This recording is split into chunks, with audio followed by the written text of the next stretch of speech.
Earlier this year, I had a colonoscopy.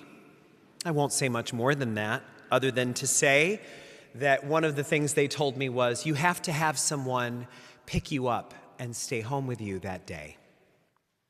So I said, okay. After the procedure, I woke up and I felt like myself. I remember being there and I remember getting up and going to the car. I remember my friend being outside. But then a lot of the rest of the day is hearsay. I thought I was completely fine, but there's big chunks of the day that I don't remember. I'm told that we were chatting a lot when I got back to the rectory. I ate something, and then I went for a nap. And there's parts of that I don't remember at all. I was there, but I wasn't firing on all cylinders. I wasn't fully in my right mind. That happens, I think, a lot. And sometimes even when we look like we're fully there, fully conscious, we're not. There's all sorts of other things going on in the background that can't be seen.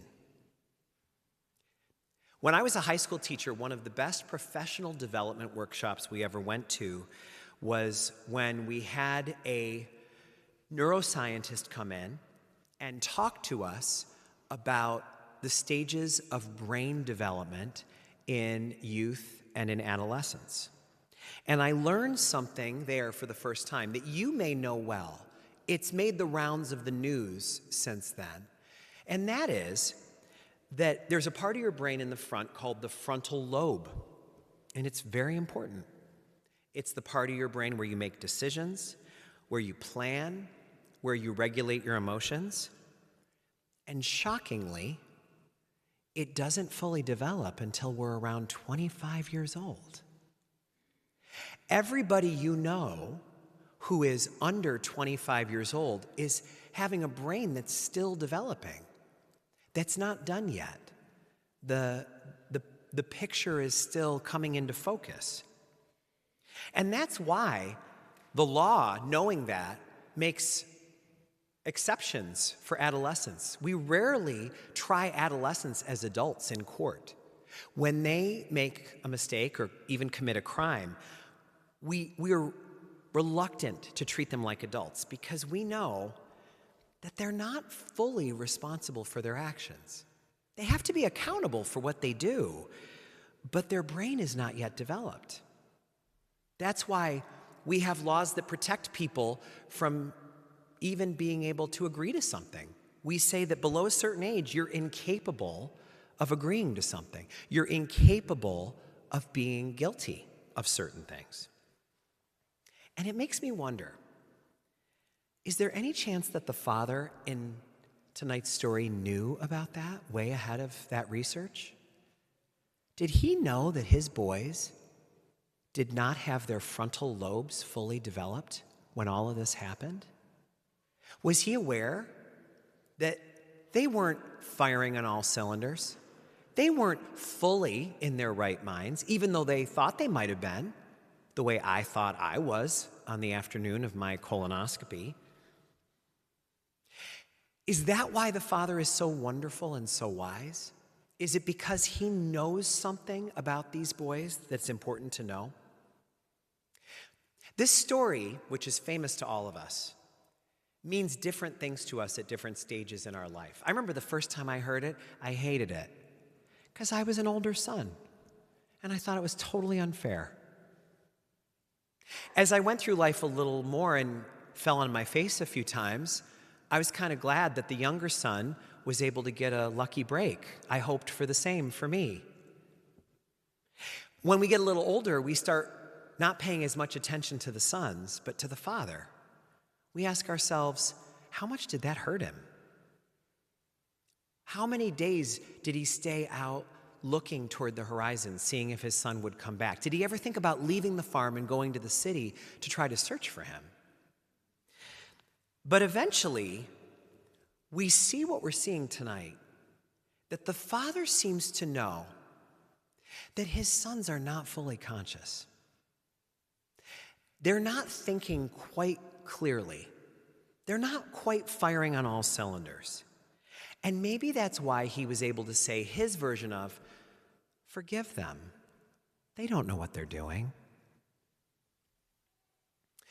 I knew a mother a few years ago whose 21-year-old daughter lost her life to drugs. And I was the one walking with the family during that time, and I celebrated her funeral. And I'll never forget it. It was tragic. It was sickening. And the mother was, as you would expect, absolutely devastated.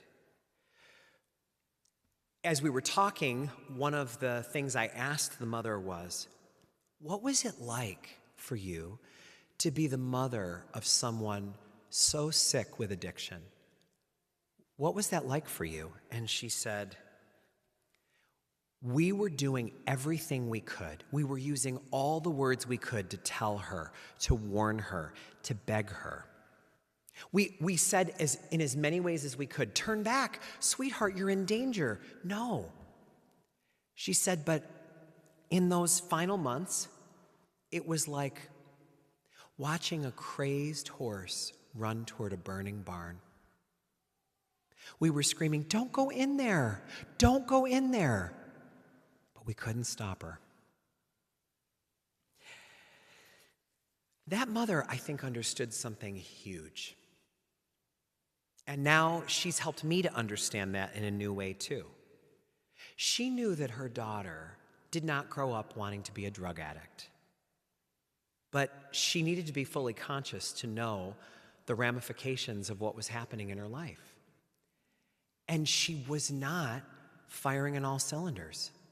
She was not in her right mind. She was, as her mom said, like a beloved but crazed horse, galloping toward a burning barn, as all who loved her screamed, no, come back, don't go that way, you're in danger. We can only know what we know. And the Father knows a lot more than his sons do. And I think tonight we see he knows a lot more than we do, too. He's got something important to teach us. The Father in this story is remarkably free of what a lot of us would deal with in a story like this. He doesn't seem to operate out of his grief or his resentment. It's kind of an amazing thing to watch. He seems to know that his younger son was somehow doing the best he could with what he had to work with.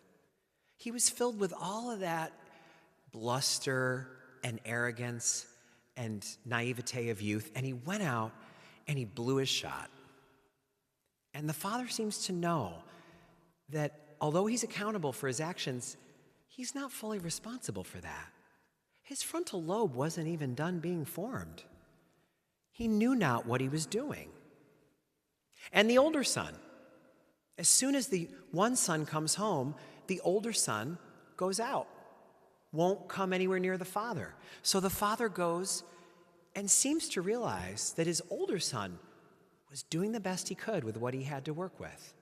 He had his own set of issues, but the father seemed to see that he was not firing on all cylinders.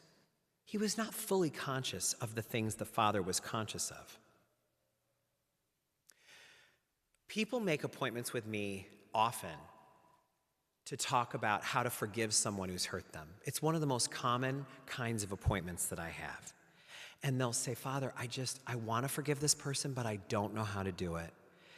And I wonder, what if the Father tonight is giving us a key to managing our hurts and our offenses? Because he's not holding on to any storyline about his son. He could have said a lot of things about that son that might have even been true, but weren't going to help him. That ungrateful, spoiled, little narcissistic, I hope he comes back here. I'd like to tell him what I think of him. He didn't have that storyline going on. His storyline instead was, Father, forgive him. He knows not what he's doing. And I think we've got to admit, if a son who did what this son did walked toward our house, a lot of parents would not be able to go out and greet him. They'd be too busy being inside with their arms like this, maybe with their back toward the door, filled with hurt, filled with resentments, saying to themselves the same story they had said every day since he left. Spoiled, rotten, little, ungrateful, narcissistic. But the father didn't do that.